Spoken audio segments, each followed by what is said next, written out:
will go to the next part of the presentation and consider the link between the diet and longevity.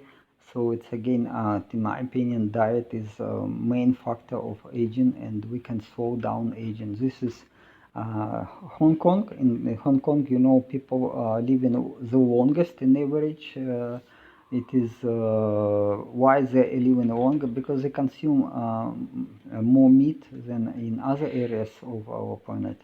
So the meat is certainly can be considered as healthy food.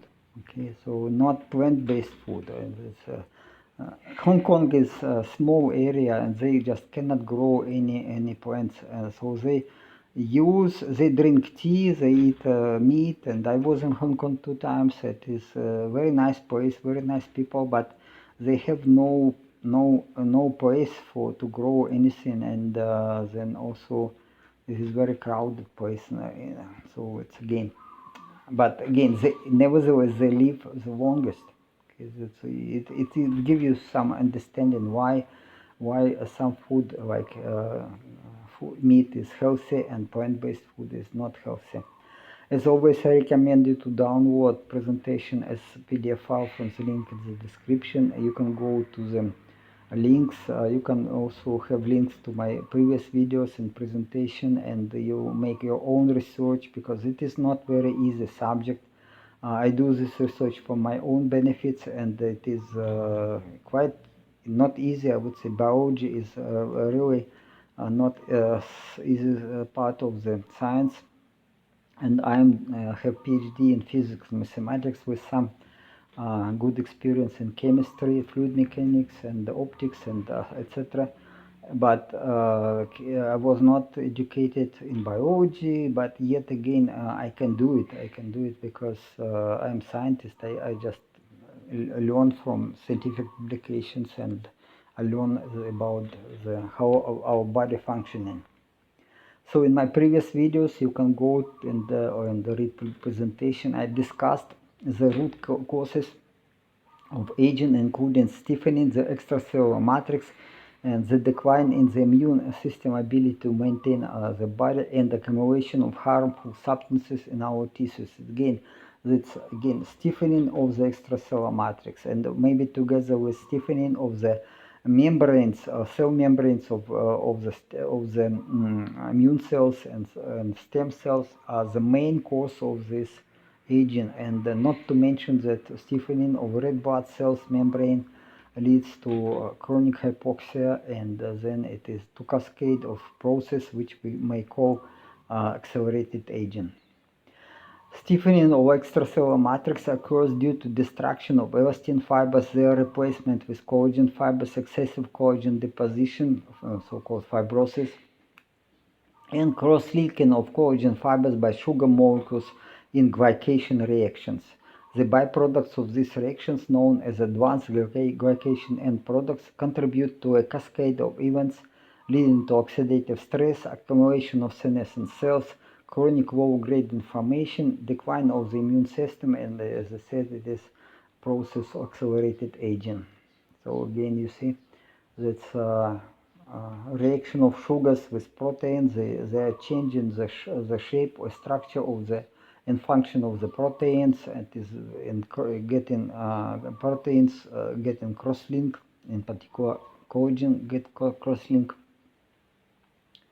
And also this cross-linking and reaction of sugars with proteins disrupt signal transfer through the cell membranes.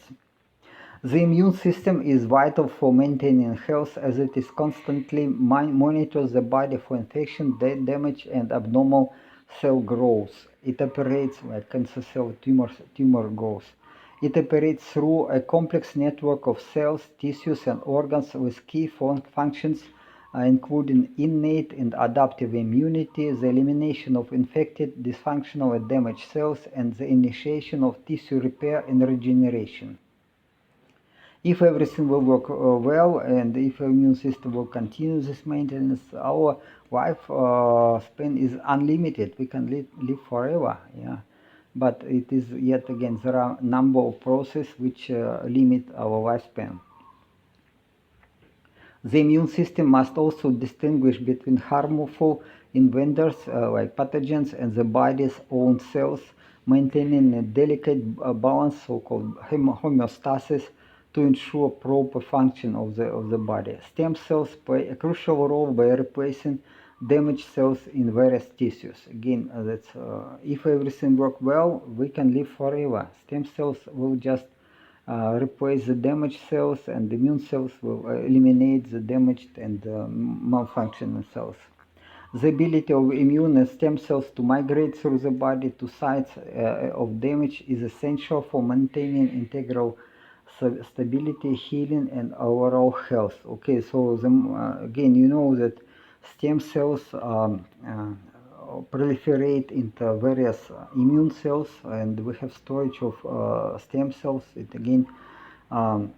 These stem cells are actually immortal. Why they're immortal? Because they divide, but they divide not symmetrically. I will not go into details, but again, it is interesting that the stem cells are immortal. So they divide. They not stay. They don't live forever, but they divide. But because of this asymmetrical division, the healthy part of the stem cells stay stored, but this maybe part with more accumulated toxins and accumulated and some more damage. It is, but not yet functional. It is going and to replace some damaged cells in our body, but also they work to that our immune system is functioning.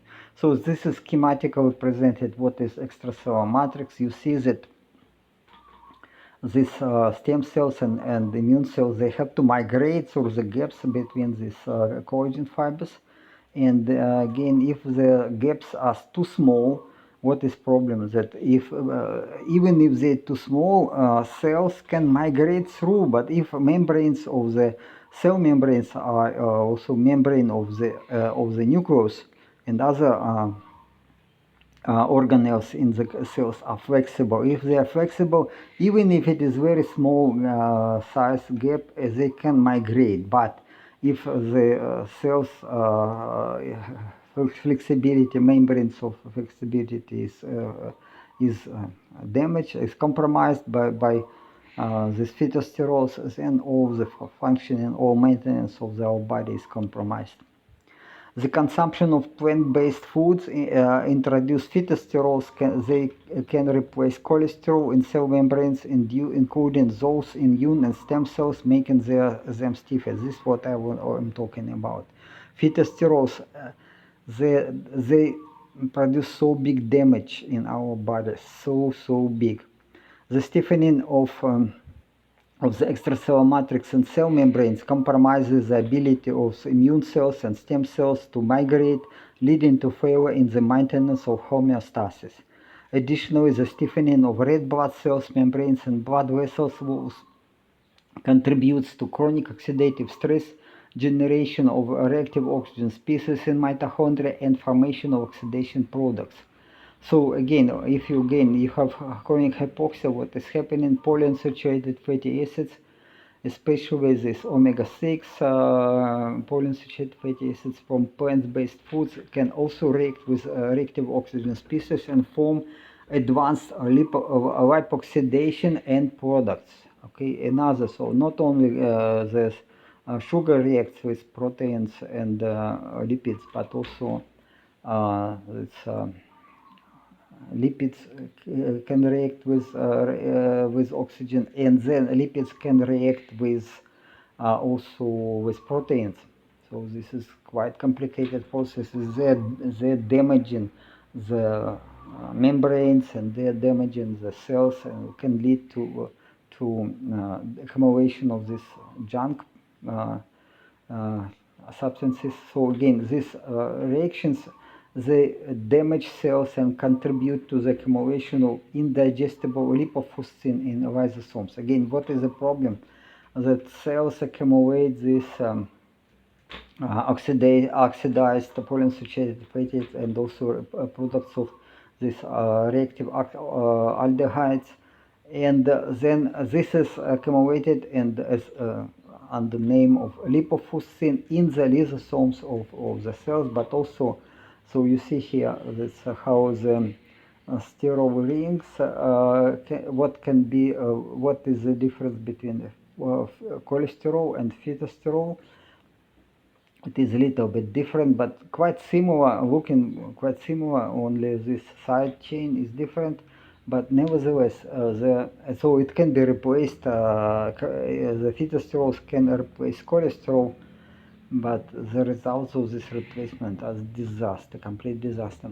Oxidized and misfolded proteins can aggregate into amyloid, which is resistant to elimination by immune cells. Why? Because immune cells use enzymes produced by our body and to eliminate these dysfunctional cells and proteins, etc.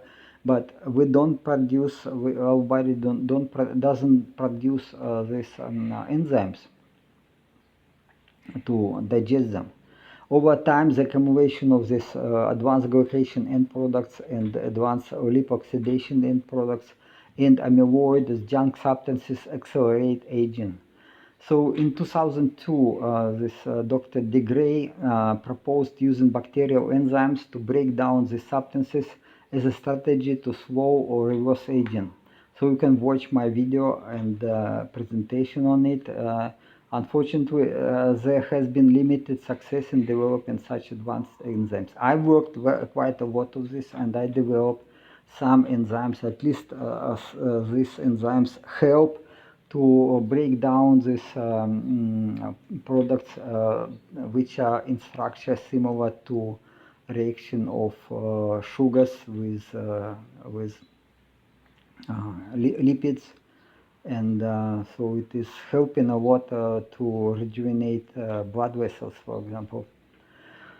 So several plant foods such as spinach, buckwheat, black pepper, parsley, beet, cocoa, chocolate, nuts, most berries, tea and beans are high in oxalates. So another subject is this. So not only phytosterols are toxic and damaging our body, but also oxalates. The consumption of plant-based foods can lead to accumulation of oxalates and phytosterols, further complicating the body's ability to manage junk substances. In particular, oxalates and phytosterols can penetrate the brain-blood barrier and accumulate there. So you see, it is not only phytosterols.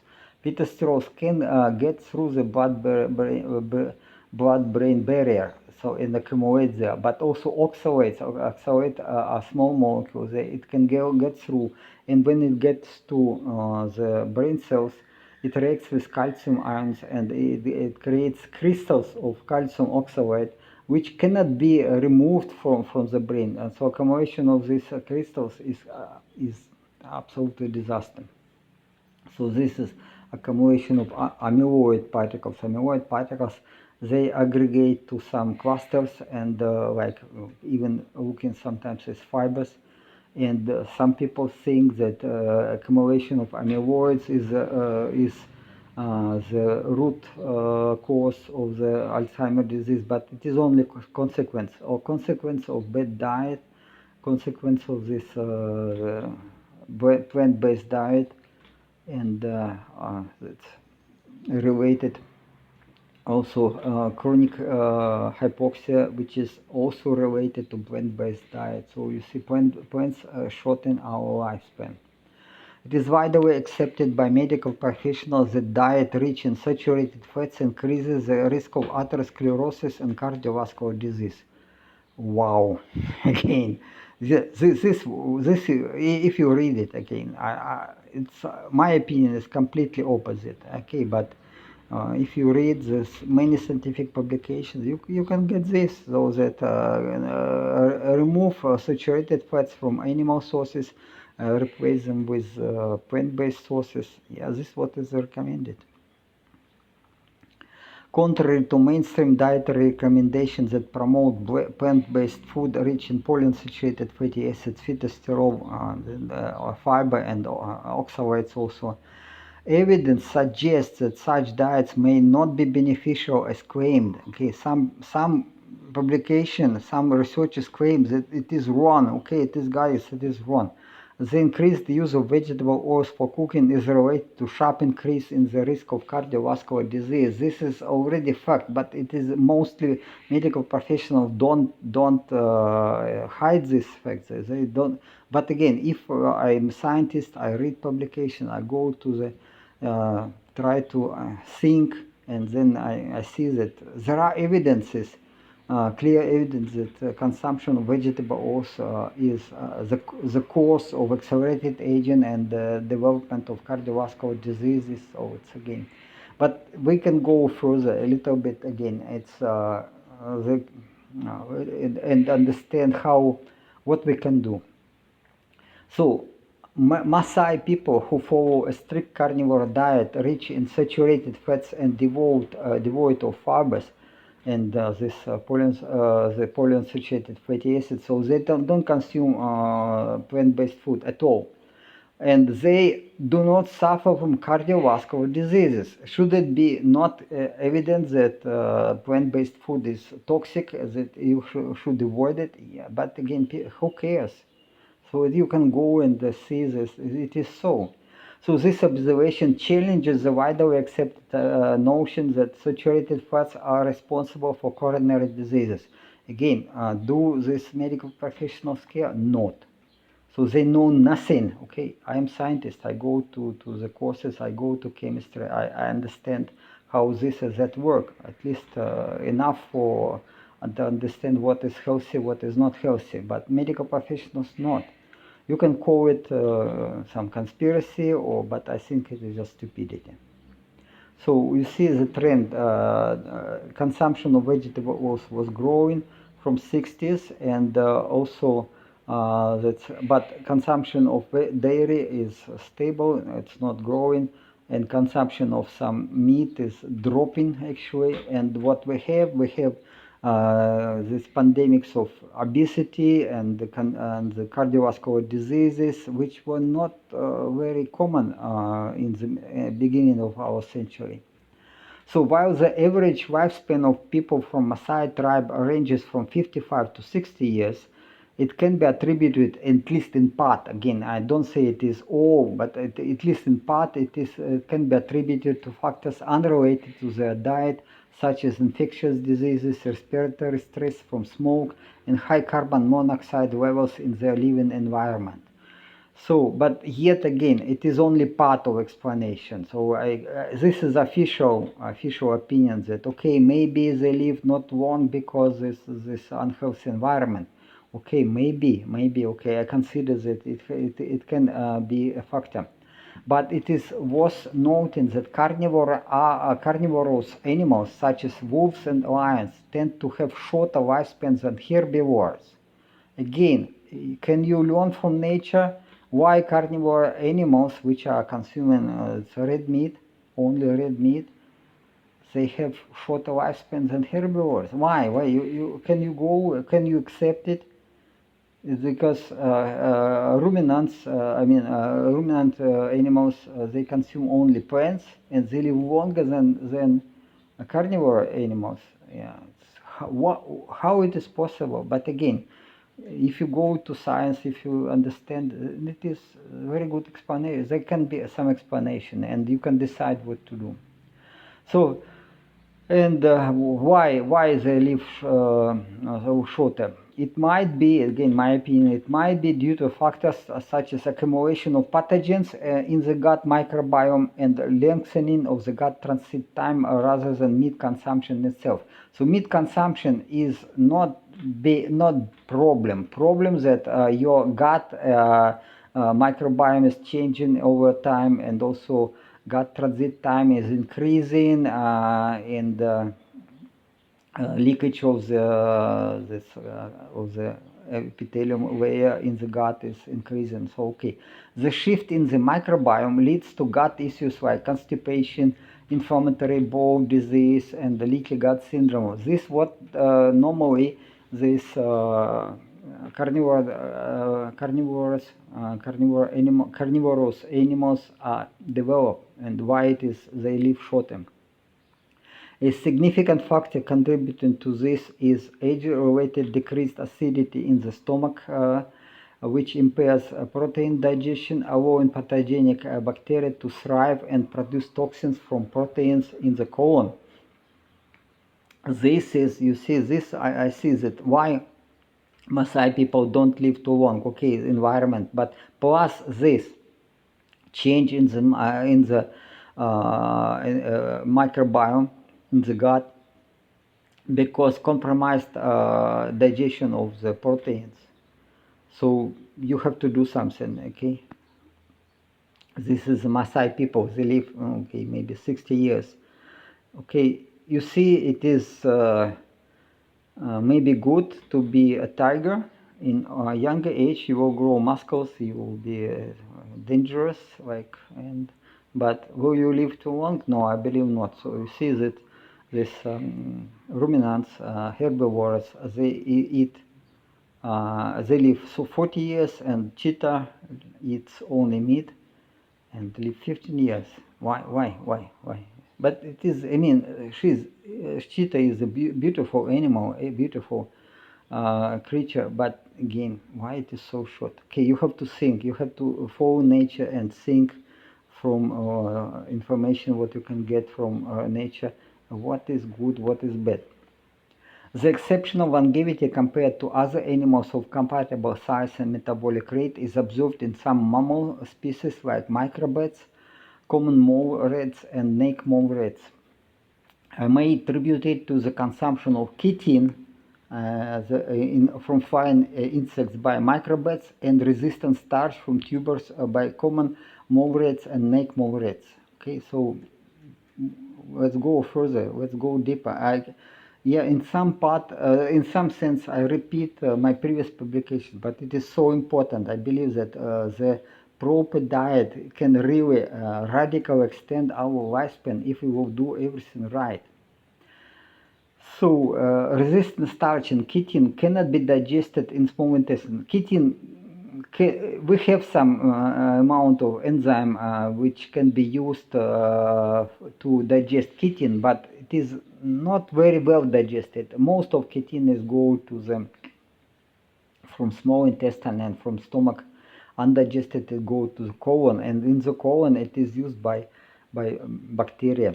So this so-called probiotics, they are fermented in the colon by bacteria, by beneficial bacteria. This fermentation produces short-chain fatty acids. That what is happening? They shorten the gut transit time and contribute to gut health. Short-chain fatty acids can improve gut barrier integrity, glucose and lipid metabolism, regulate the immune system, reduce the inflammatory response, and lower blood pressure. It's also known that fermented dairy products rich in probiotics and prebiotics.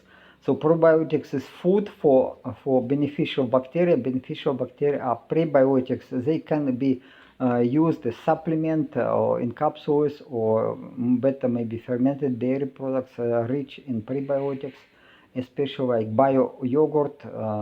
These fermented products. Also, you can get some prebiotics from fermented liver. For example, liver has some carbohydrates which can be digested by bacteria, and so if you eat fermented liver, for example, it gives you some good prebiotics also. So these microbats consuming insects, they live up to 40 years, and they're extremely active. Okay, so it's, and in comparison with microbats, the normal wild mice live very short. So mole rats, these are common mole rats. They are different from snake mole rats, but yet they consume some animals. They consume animals. I mean the worms. They consume some worms and insects if they can find this in their tunnels. But mostly they rely on starch from tubers. Okay, so and because of the diet, some amount of chitin and some amount of this resistant starch from tubers, they live 30 years, and snake mole rats even longer, 40 years, and in part It is related to the social structure of their colony, and also that they rely on these resistant starches, which are fermented by bacteria to produce proteins and short-chain fatty acids. They are getting most of energy from short-chain fatty acids. The primary dietary sources of chitin for humans are shellfish like shrimp, crabs, and crayfish, some edible insects like crickets and grasshoppers, and mushrooms. Mushrooms are available, and shiitake and oyster mushrooms are very common. The content of phytosterol in oyster mushrooms is below 0.35 gram per 100 gram of dry weight, but yet again depends. It is the lowest compared to other edible mushrooms and much lower compared to vegetable oils, nuts, and seeds. But again, even the exact content of phytosterols, which are present in free form and esterified to fatty acids, varies depending on growing conditions and mushroom maturity. So I developed a long time, 7 years ago, I developed a method to grow oyster mushrooms, which has very low amount of phytosterol. So I was growing for myself, and it works quite well. And so this is the best quality of oyster mushrooms I was producing. Also, oyster mushrooms contain 17% of protein and 1.2% of fat per dry weight. It is not much, but okay, yeah, but they are rich in source of various B vitamins. Okay, this is oyster mushrooms. I was growing them. It's okay. It's easy to do.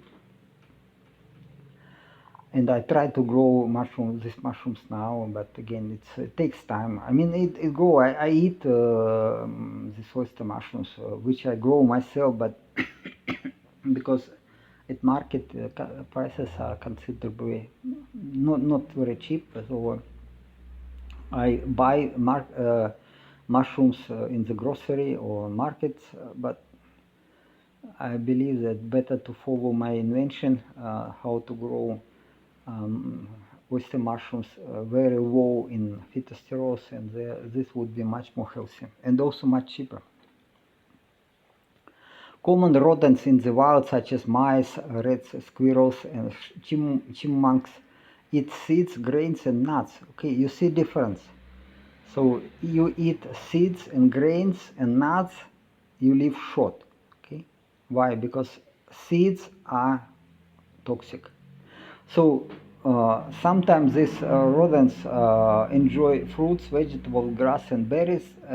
Even occasionally they eat insects, small frogs and lizards, but yet again they rely mostly on these grains and seeds.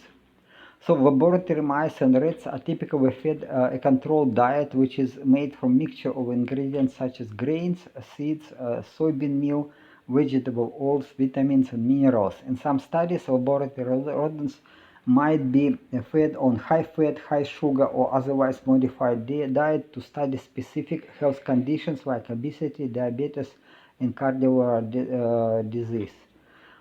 Yeah, a normal rodent diet contains about 10% of fat by calories. A high-fat diet contains 40 to 60% of fat. But mind that fat is not animal fat. It's in some research, yes, in some research they use butter or animal fat, but normally it is vegetable oils. So it's again, if you read such publication, pay attention what kind of fat is added to the food for these mice. Over time, rodents on the high-fat diet with 25% of fructose develop obesity and insulin resistance. Yeah, of course. Yeah, so you consume fruits, for example, or like a lot of fructose, and which is and also fat, but it doesn't matter in this case. If you have so much fructose, then fructose leads to this development of non-alcoholic liver disease, non-alcoholic liver fat deposits, and you develop insulin resistance, obesity. Fructose is a signal molecule which gives signal to the body to accumulate fat. Actually, I was explaining it in some of my videos. So you have to limit consumption of fructose, and which is from fruits and honey, to as low as possible. So mice live up to 18 months in the wild, so which is very short. Again, why? Because even they eat some insects, but not much. Mostly they rely on seeds, and seeds are bad. Okay, especially this you buy bread from full grain bread. It is it is promoted as healthy food, but quite opposite, I would say, absolutely opposite. Okay, so again, trust nobody, as I do. Nobody. Make your own research. As you may see, at younger age, a strict carnivore diet with animal fats as the main source of energy can be beneficial for the health and physical development of humans. Look at these Maasai people. They're physically absolutely beautiful people. Not very muscular, but yeah, but yet very healthy, tall, and good in young age. But they, however, in older age, it may lengthen the gut transit time, consumption too much animal products without this probiotics. It is changing your gut microbiome content, and develop and leads to accumulation of pathogens in the colon, intoxication of the body by toxins, and shortly lifespan. Again, what you will see, the proponents of carnivore diet, they tell that the gut transit time is long, and they think, oh, it is not a big problem. Guys, it is problem. It is problem, especially in older age. It is a big problem. Okay, so it's, but okay, you trust me or trust them, up to you. So we may think, I mean, I think, okay, I think that this consumption of chitin and resistant starch that extended the longevity of microbats, mole rats, and night mole rats compared to other biological species of similar size and metabolic rate. Why? Because these substances, they increase amount of beneficial bacteria in your body. Okay, and beneficial bacteria produce butyric acid, which is very healthy, but also you can get butyric acid from butter. So again, you can modify your diet and not follow that only red meat and water, like some proponents of the carnivore diet recommend. It is wrong. Okay, guys, it's wrong. Think for yourself. Be flexible. Again, look and try to learn from nature what to do. It is not yet clear how intermittent use of anaerobic glycolysis in this species may contribute to their longevity. Microbats may use this anaerobic glycolysis during their very intense flight. Meanwhile, the mole rats and night mole rats may experience hypoxia in their tunnels because of low oxygen content in the air, and therefore use anaerobic glycolysis to produce energy in their cells. Again, guys, I didn't go much in this. Probably at least intense aerobic exercises, they shorten gut transit time, so it is already good. But about hypoxia, it is some intermittent hypoxia actually improves health, because in conditions of intermittent hypoxia, more antioxidant substances produced by cells, so it is healthy. I already discussed in the detail the devastating role of phytosterols in my previous videos and presentation. You can read them. And of vegetable oils. Again, I just repeat myself, but yeah, just it's getting clear to me that these things what to avoid. Plant-based food, avoid it. Okay. You can say chitin is from mushrooms, but mushrooms are not plants actually. They are fungi. They're different.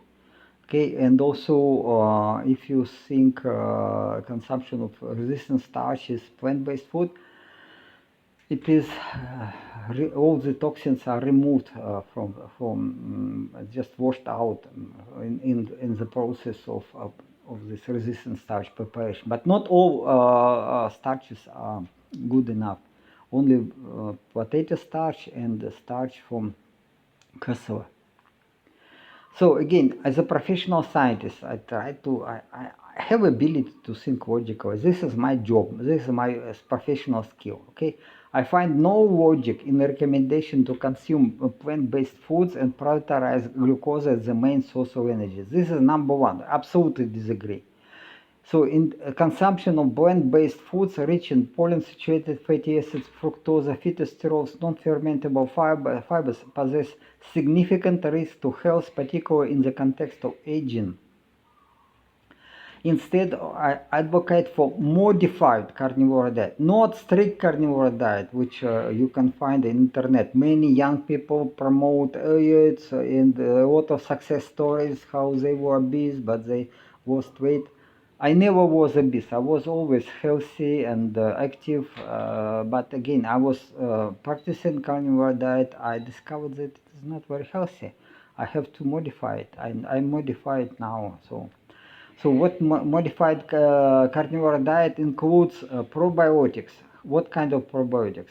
Chitin, resistant starch, and also lactose from fermented dairy products. And fermented dairy products produce both lactate, and also they give this beneficial bacteria as prebiotics. And then it is to support optimum gut health and accelerate gut transit time and slow the aging process. Okay, grass-fed butter, cheese, and free-range eggs are also ocean fish can be used as sources of healthy omega-3 fatty acids. Yeah, okay, it is yet there is such idea, opinion that omega-3 fatty acids are important. Yeah, I would say butter and cheese are good in butyric acid, and free-range eggs are rich in this fat, which is healthy fat, but not only omega-3, but saturated fatty acids. So okay, you can go to the a list of publication, and you can make your own research. Try to go deeper. Don't trust me, don't trust any influencer, because again, so many now I'm just surprised. I started carnivore diet years ago, and as I said, I discovered that it is not very healthy. It accelerates aging, and I understand why, and shortens lifespan. And before it was not popular. I mean, it was kind of suppressed, and instead of plant-based food was officially recommended with a lot of this undigestible fiber and that's from fruits, etc. So it was opinion that carnivore diet is not healthy. Now it is like, okay, healthy, but if you consider that a strict carnivore diet shortens your lifespan, I'm not talking about conspiracy, but again, if people, considerable portion of society will extend longevity to a few hundred years, what will happen with all the social support systems, with pension funds? They will collapse. So I don't expect that my modification of carnivore diet and the use of both prebiotics, probiotics, and the use of this animal-based proteins like whey protein and eggs, and it will be considered as healthy. But I do research for my own benefits. I trust nobody. I go to research. I do this research, and you see that I spent a lot of time, a lot of publications, went through a lot of publications to understand how this or that works. So I'm quite sure that what I'm doing is right. The only maybe I will add in over time something else, modify, because I stay flexible. I try to learn from nature.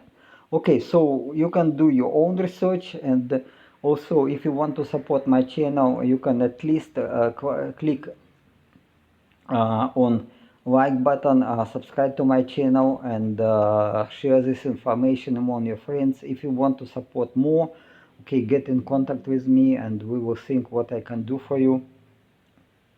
So it is possible, I believe, to share more information. And but again, I'm not medical professional, I am professional scientist.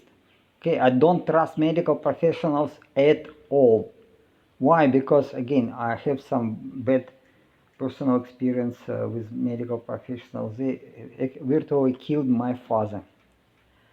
Yeah, killed my father. I was not aware what they are doing, and because I was not staying with my parents, and when I only discovered when it is too late to change. They cut his gallbladder, and then he was not able to consume and digest fats, and then with this Alzheimer developed, so consequence, and he lived only 90 years instead of living maybe a few hundred years. So I try to, so now I understand more, and I don't do this mistake myself. I don't trust medical professionals at all. In the last 25 years, I never was getting even cold or flu, simple flu. I stay always healthy. Why? In big part that I don't trust any medical professionals. I don't pay them money, and 10 years ago I moved to Thailand. Why? Because I moved because in Germany I paid a lot of money as for medical insurance. It was obligatory medical insurance. There was no way to escape it. At least I didn't see it. And I paid more than 700 euro a month of medical insurance, and not to count that how much my employer paid for this. So it's a lot of money, wasting a lot of money. For what? I never use this medical professionals' advice, and they never helped me in my life. Never, never. Okay. So okay, up to you. Again, I'm physicist and chemist maybe, and in biology I didn't get this education, and I don't trust any medical doctor. Only maybe few, with only few exceptions, like Paul Masson, who is quite good person, but he's young person. He promotes strict carnivore diet and avoiding dairy products, which is for young people okay. And he works with athletes. For athletes, it is okay. But to be a tiger or lion, to be very active, or like cheetah, to run very quick, or it's absolutely perfect. But if you're interested only in achievements in sport, yeah, it is absolutely okay. But I want to live longer than normal people, maybe 10-20 times longer than normal people, and then it is different. My approach is different. Okay. Ciao, ciao. Have a good day.